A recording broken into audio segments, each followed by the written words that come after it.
Hello friends, welcome है आप सभी का मेरे YouTube channel Amit technical study 1.0 पे। दोस्तों, आज की वीडियो काफ़ी इंटरेस्टिंग होने वाली है मैकेनिकल और सिविल इंजीनियरिंग के स्टूडेंट्स के लिए। जी हाँ फ्रेंड्स, आपके लिए मॉस की क्लासें यहाँ पर स्टार्ट हो गई हैं और यहाँ पर आपको मॉस की क्लासेस में केवल इम्पॉर्टेंट टॉपिक और इम्पॉर्टेंट चैप्टर ही पढ़ाए जाएंगे, क्योंकि बहुत सारे स्टूडेंट्स की डिमांड रहती है कि सर हमें केवल इम्पॉर्टेंट टॉपिक ही पढ़ाइए जो कि हमारे जो एग्ज़ाम है उसमें के इम्पॉर्टेंट होते हैं। अदरवाइज़ काफ़ी स्टूडेंट डिमांड करने लगते हैं कि मुझे केवल इम्पॉर्टेंट ही पढ़ना है। तो फ्रेंड्स, आपकी डिमांड पर मैं इम्पॉर्टेंट चैप्टर और इम्पॉर्टेंट टॉपिक लेके आया हूं जो कि बहुत ही इम्पॉर्टेंट हैं आपकी परीक्षा की दृष्टि से। तो फ्रेंड्स, कहीं भी मत जाइए, वीडियो को पूरा देखिए, बिल्कुल ही वीडियो को स्किप मत करिएगा। यदि आप वीडियो स्किप करते हैं तो आप डेफिनेटली समझ नहीं पाएंगे। तो आइए फ्रेंड्स, हम यहाँ पर स्टार्ट करते हैं।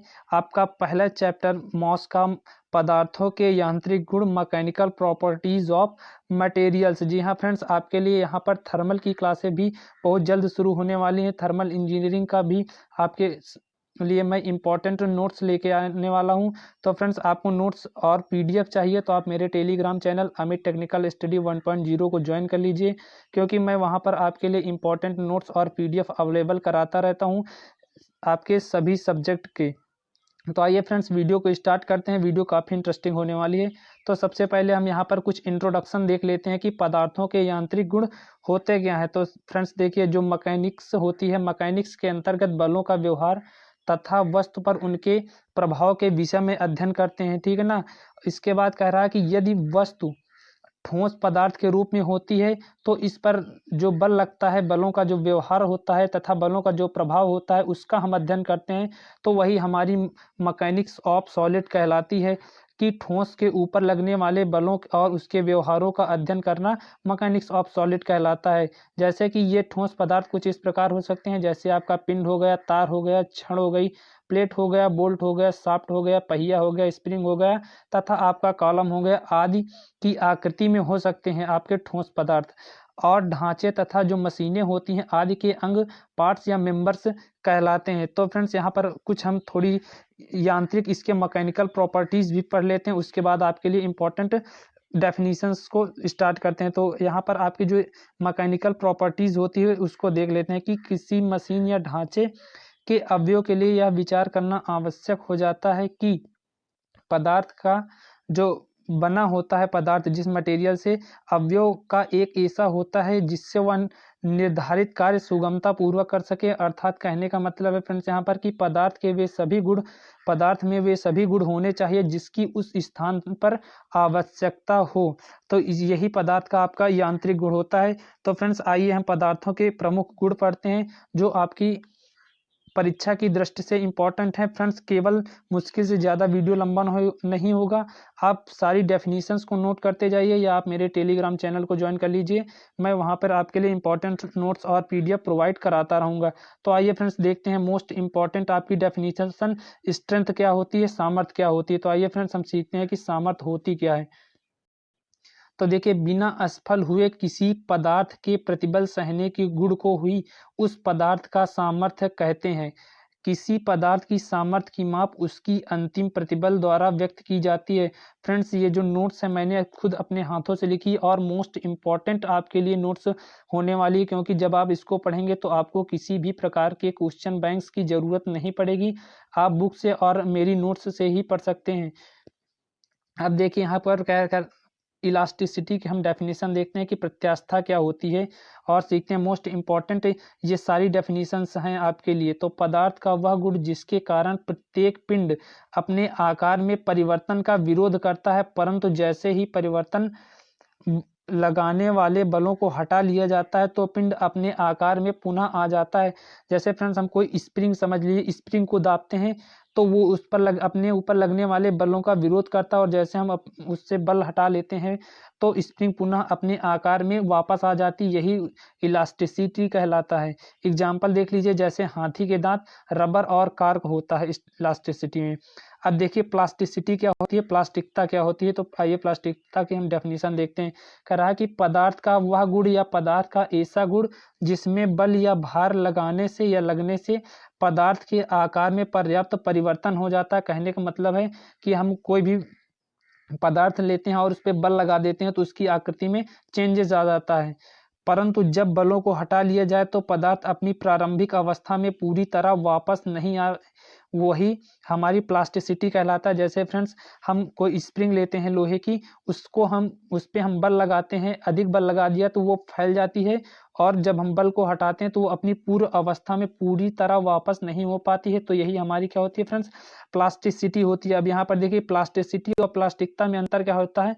प्लास्टिकता होती है जिस पर हम बल लगाते हैं और बल हटा लेते हैं तो जो बल हटाते हैं तो वस्तु अपने पूर्व अवस्था में आ जाती है। लेकिन प्लास्टिसिटी में अंतर क्या होता है कि जब हम वस्तु पर बल लगाते हैं और बल लगाकर छोड़ देते हैं तो उसकी अवस्था में जो अपना पदार्थ होता है वो अपनी पूर्ण अवस्था में वापस नहीं लौट पाती है। बस यही आपकी प्लास्टिसिटी और प्लास्टिकता में अंतर होता है। अब देखते हैं मेलिएबिलिटी या कुटैयता क्या होती है।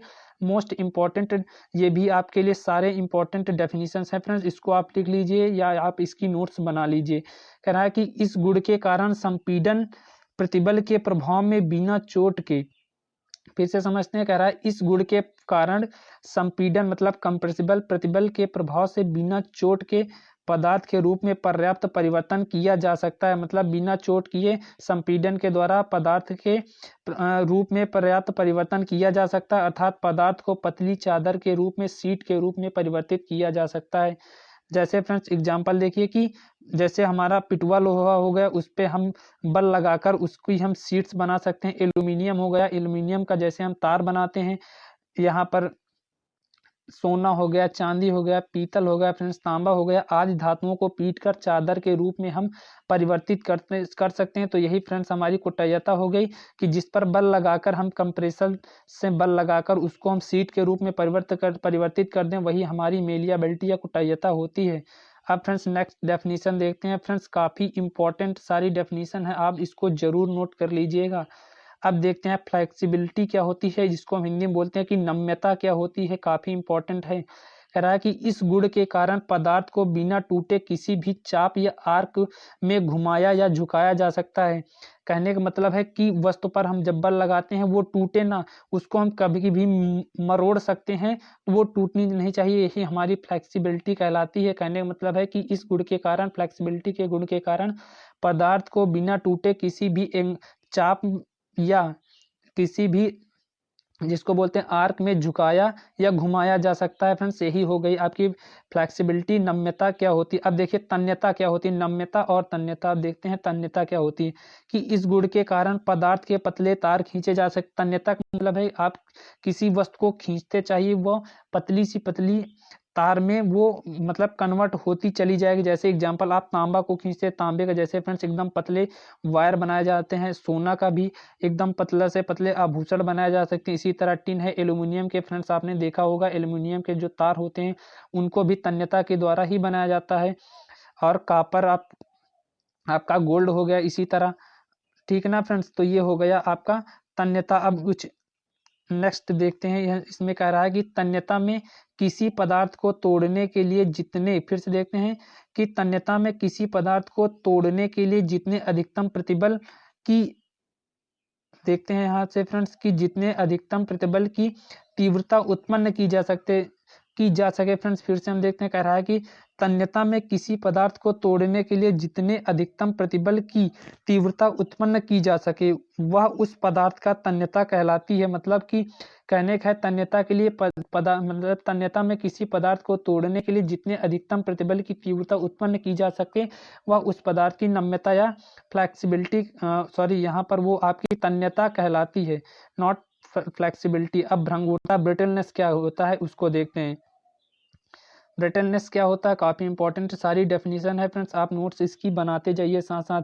इस गुण के कारण कह रहा है कि ब्रिटलनेस के गुण के कारण पदार्थ पर चोट या प्रहार लगाने से या उस पर चोट करने से उसकी आकृति के खंड खंड हो जाए। जैसे फ्रेंड्स हम किसी वस्तु पर चोट करें वो छोटे छोटे टुकड़ों में टूट जाए, वही आपकी ब्रिटलनेस होती है। जैसे आपका कांच हो गया, कोयला, देखिए जैसे आप कांच तोड़ते हैं तो वो छोटे छोटे टुकड़ों में टूट जाती है, इसी प्रकार हम जब कोयले को तोड़ते हैं तो वो छोटे छोटे पार्ट्स में डिवाइड हो जाता है। तो ब्रिटलनेस की डेफिनेशन होती है कि किसी इस गुण के कारण पदार्थ पर चोट लगाने से या पदार्थ पर पीटने से उसकी आकृति में विकृति हो जाए, मतलब कि वो खंड खंड के रूप में टूट जाए, वही आपकी भंगुरता या ब्रिटलनेस कहलाती है। आप देखते हैं फ्रेंड्स, हार्डनेस क्या होती है, कठोरता क्या होती है। तो हार्डनेस वो है कि इस गुण के कारण, हार्डनेस के गुण के कारण पदार्थ काटने, घिसे जाने, खुरचे जाने आदि का विरोध करता है। मतलब हार्डनेस वो होता है जिससे पदार्थ पर आप पदार्थ को काट नहीं सकते हैं, पदार्थ को घिसे जाने का विरोध करें, खुरचे जाने का विरोध करें। इसे साधारणतः ब्रिनेल हाइनेट टेस्टिंग द्वारा ज्ञात किया जाता है। किसी भी पदार्थ की कठोरता ज्ञात करने के लिए कौन किसका प्रयोग करते हैं, तो फ्रेंड्स वो होता है ब्रिटेन हाइनेट टेस्टिंग के द्वारा हम किसी पदार्थ की कठोरता ज्ञात करते हैं। तो यहाँ पर आपकी इंपॉर्टेंट डेफिनेशन भी हो गई और 1 नंबर का आपका ऑप्शन में पूछे जाने वाला क्वेश्चन भी मिल गया यहाँ पर कि साधारणतया ब्रिटेन हाइनेट के द्वारा हम टेस्टिंग को ज्ञात कर सकते हैं।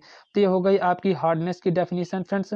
अब देखते हैं कि टफनेस क्या होती है, कड़ापन क्या होता है। इस गुण के कारण, कड़ापन के गुण के कारण या इस गुण के कारण पदार्थ टूटने से पहले झटके तथा लगने वाले बल को सहन करना आप पदार्थ का कड़ापन या टफनेस कहलाता है। कि जो टफनेस का गुण होता है इसके कारण पदार्थ टूटने से पहले झटके लगने तथा बल को सहन करना ही उसका कड़ापन कहलाता है। फ्रेंड्स अब देखते हैं नेक्स्ट डेफिनेशन का, मशीनियाबिलिटी या मशीनन क्या होती है उसके बारे में जानते हैं।